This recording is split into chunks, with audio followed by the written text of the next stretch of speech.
Aujourd'hui, sur la petite bête, je vous prépare un déjeuner qui est d'une simplicité incroyable, mais qui fait pow quand on le sert, des œufs cocottes.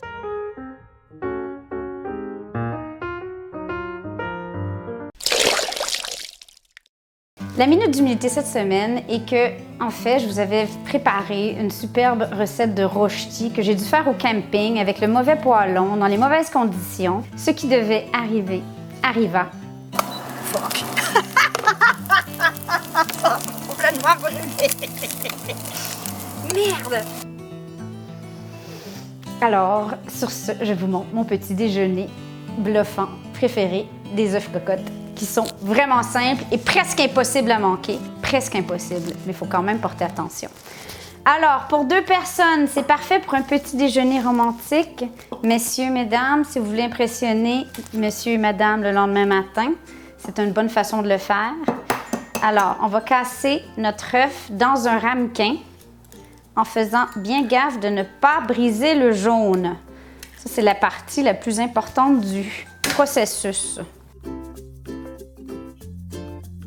À ça, je vais ajouter, dans mon cas, du sel à la truffe. Ça pourrait tout simplement être du sel.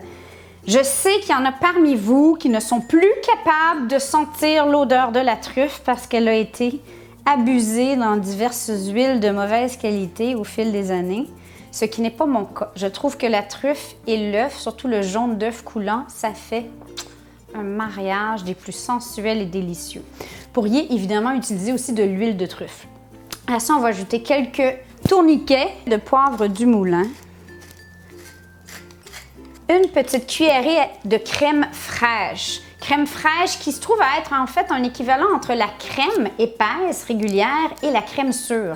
Elle a un petit goût surette qui ajoute vraiment un je ne sais quoi à l'œuf qu'on va mettre comme ça sur le dessus. Ça va fondre de toute façon parce que, mesdames et messieurs, la crème fraîche, c'est 35 à 40 % de gras.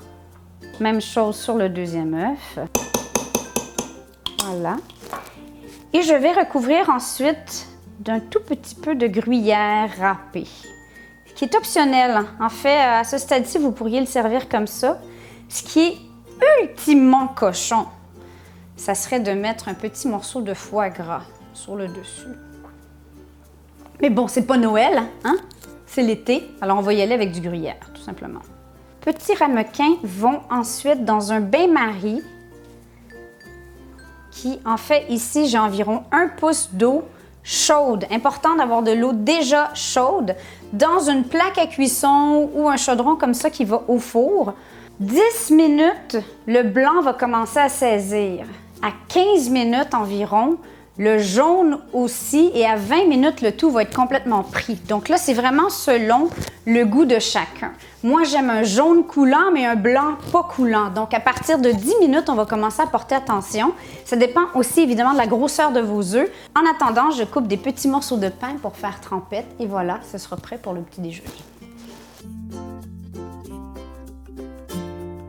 Honnête, avec ces œufs-là, dans mon four aujourd'hui, ça a pris 15 minutes. Pour la consistance que moi j'aime, pour mes œufs cocottes, quelques petits brins de ciboulette du potager. Et voilà, c'est prêt à servir. Avec un peu de blanc. Oh, oh est-ce qu'il est beau!